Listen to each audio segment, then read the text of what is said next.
పూజ, నువ్వు కోడింగ్ రాసావా, కోడి మీద వ్యాసం రాసావా? ఏమైంది సార్? ఏమైందా? ఇదిగో చూడు, ఇందులో కోడింగ్ కంటే ఎర్రర్లు ఎక్కువ ఉన్నాయి. నేను ఎర్రర్స్ క్లియర్ చేసేస్తాను సార్.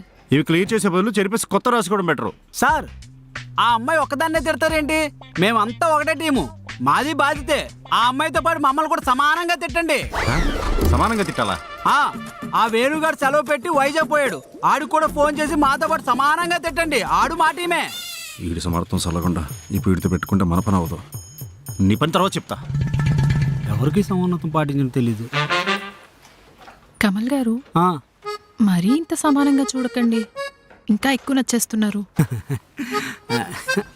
అయినా మరీ ఇంత సమానత్వం ఏంటండి? చిన్నప్పటి నుండి అలవాటా మీకు? అలవాటు కాదు, వ్యసనం. దానికి నేను బానిసని. నేను నీకు బానిసంరా.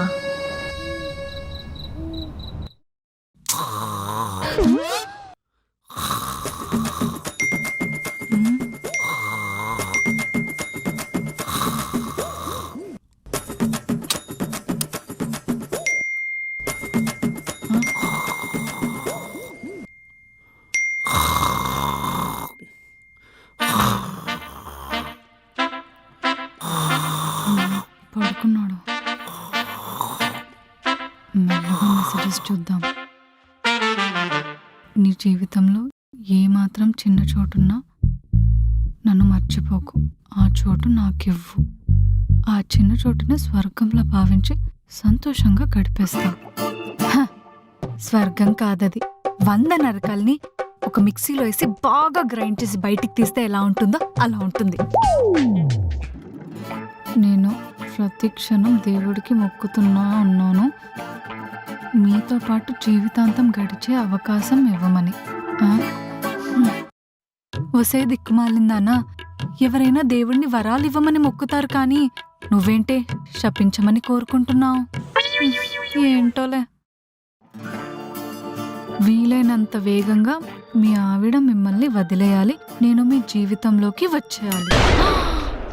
అమ్మో, ఇదేంటి ఇలా తయారైంది? సైకోగాడో సాడిస్ట్ గాడో. ఒక్కసారి పెళ్లి చేసుకున్నాక ఇంకా ఈ జీవితానికి వీడే నా మొగుడు. అమ్మో, వీడు నన్ను వదిలేస్తే నా జీవితం ఏమైపోవాలి? అమ్మో అమ్మో, దీన్ని ఎలాగైనా ఆపాలి, లేదంటే నా కాపురము కూలిపోతుంది, ఇంకొక అమ్మాయి జీవితం ఈ సైకో గడి సాడిజంలో కలిసిపోతుంది. ఎలా?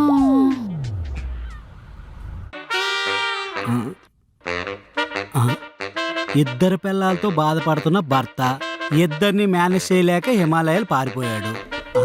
ఇందులో మేనేజ్ చేయడం ఏముంది? ఒకరోజు అక్కడే, ఇంకో రోజు ఇక్కడ, ఇలా సమానంగా సర్దేయడమే. అయినా సమానత్వం మనం పాటించినట్టు పాటించాలా? ఏం న్యూస్లే.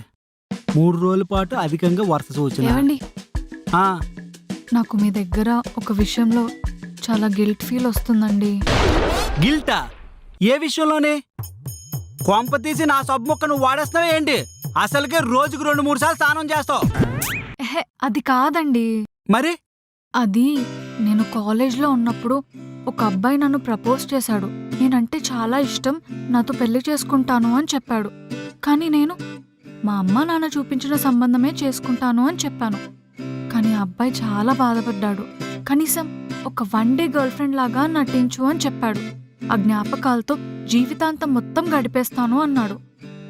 ఆ అబ్బాయి బాధ తట్టుకోలేక ఆ అబ్బాయికి 1 డే గర్ల్ ఫ్రెండ్ లాగా నటించాను. ఆ విషయం మీ దగ్గర దాచినందుకు నాకు చాలా ఎక్కువ గిల్ట్ ఫీల్ వస్తుందండి. పోనీలే, అది ఎప్పుడూ అయిపోయిందిగా.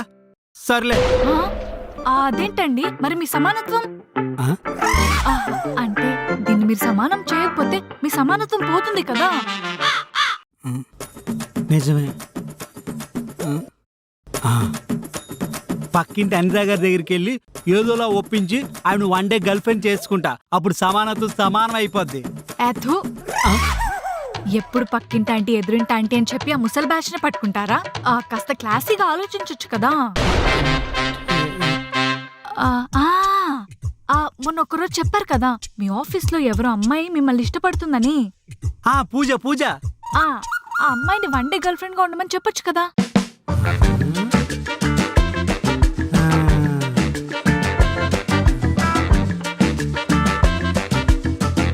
నేను 12 నెలలు కష్టపడితే 12 లక్షలు సంపాదిస్తున్నా. అవును. అలా 30% గవర్నమెంట్కి ఇస్తున్నా అంటే సంవత్సరంలో 4 నెలలు నేను గవర్నమెంట్ కోసం పని చేస్తున్నా. అది నా బాధ.